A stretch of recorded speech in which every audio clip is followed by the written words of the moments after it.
अकाल जी। सत श्री अकाल।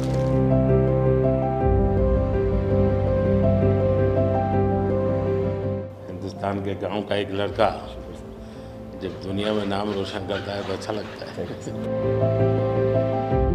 और आप तो नसीब वाले हो जी, आपके परिवार ने आपका नाम दिलजीत रखा तो आप जीतते ही जाते हो लोगों को।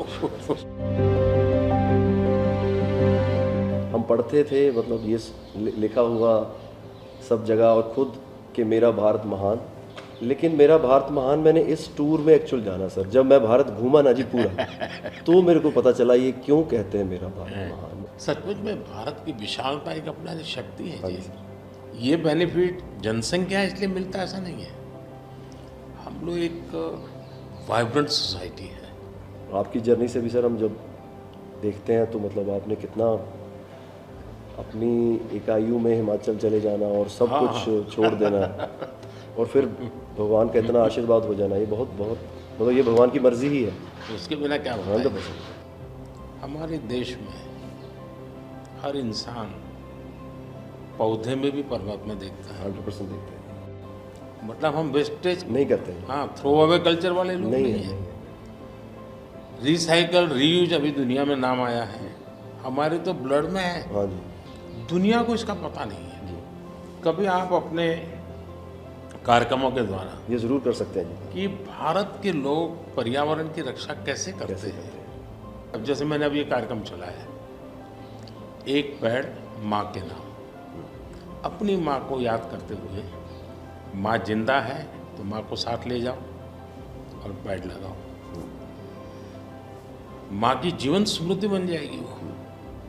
और माँ जिंदा नहीं है हाँ, तो फोटो लेकर के जाओ, लेकिन माँ को कहो माँ तुम्हारे लिए ही है। हमारे लिए पेड़ है। तो अपनी माँ जिसने हमें जन्म दिया और ये धरती माता जो जीवन देती है, दोनों को हम एक प्रकार से जी आज करोड़ों लोग ये काम कर रहे हैं। कर रहे हैं। हाँ, भारत में सबसे बड़ा अगर कोई जादू जिसको कह लो तो वो योग है। और जिसने योगा को अनुभव किया है वो उसकी ताकत जानता है। हाँ जी सर। आपको ये बाहर जाते हैं तो अनुभव क्या आता है। संगीत के इतने बड़े समारोह में जाते हैं तो बाकी लोगों की भाषा, उनकी स्टाइल, नए इमोशंस होते हैं। जी जी सर, मेरे को लगता है सर जैसा उन्होंने बना दिया एक कोचेला को, एक फेस्टिवल या और भी फेस्टिवल्स बड़े होते हैं, हम तो बहुत ज़्यादा बड़े कर सकते हैं यहाँ पे सर। और लोग दुनिया भर से ट्रैवल करते हैं ऐसे फेस्टिवल्स के लिए। तो हमारा तो इतना रिच कल्चर है, अगर हम ढाबे में बैठ के भी खाना खा रहे हैं और कोई राजस्थान में गा रहा है तो इतना सुरीला गा रहा है कि बंदा बोलता है कि मैं गाना छोड़ दूं यार, ये इतना अच्छा गाना गा रहा है। और मैं प्रोफेशनली गाता हूँ, ये बंदा प्रोफेशनली गा भी नहीं रहा और मेरे से अच्छा गा रहा है। इतनी ज़्यादा उनके अंदर कला है। वो लोग बना के बैठ गए।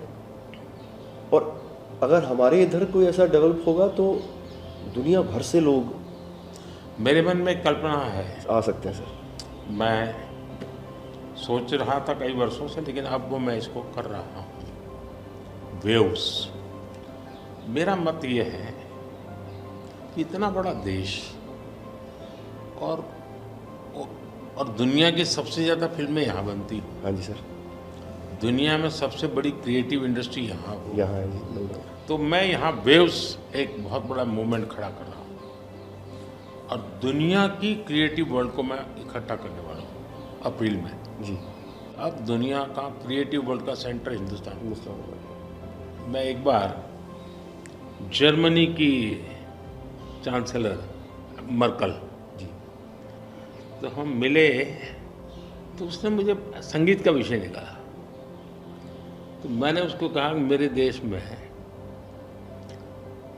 सूर्योदय के पहले संगीत हो ये अलग है और सूर्योदय के बाद अलग उसका है। टाइम अलग है। हाँ जी। मैंने कहा मेरे अलग अलग प्रहर मेरे यहाँ होता है, हर प्रहर का संगीत होता है। फिर मैंने कहा सैड सिचुएशन है तो एक संगीत है, जॉय है तो एक है। तो फिर उनको बड़ा इंटरेस्ट लिया।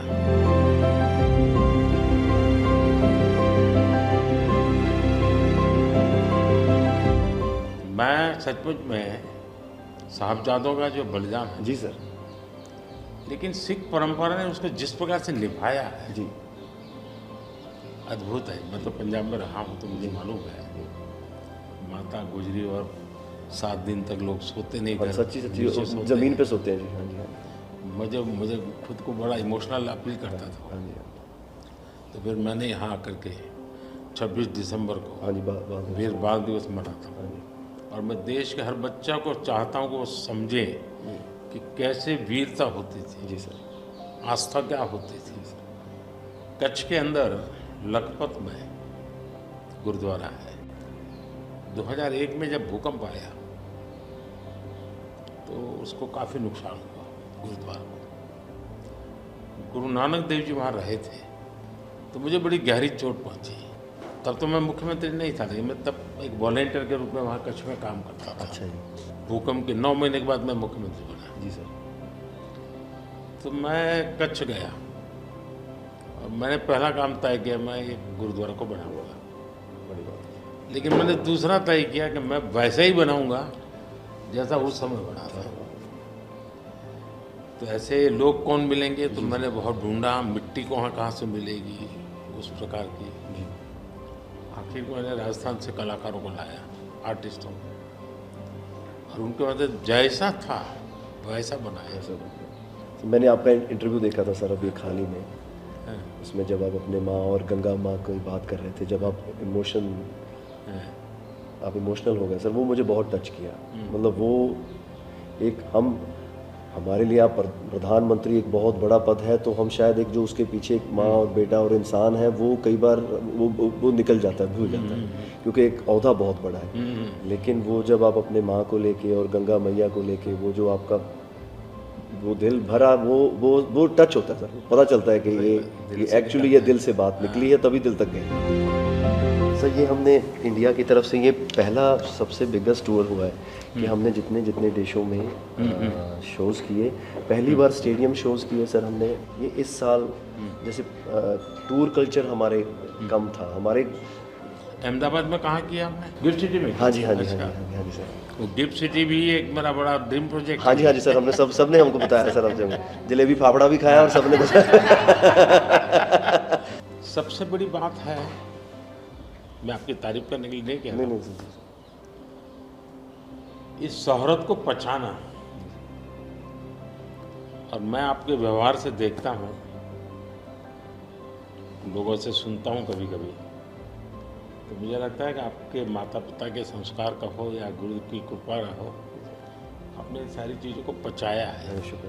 उछल नहीं पड़े।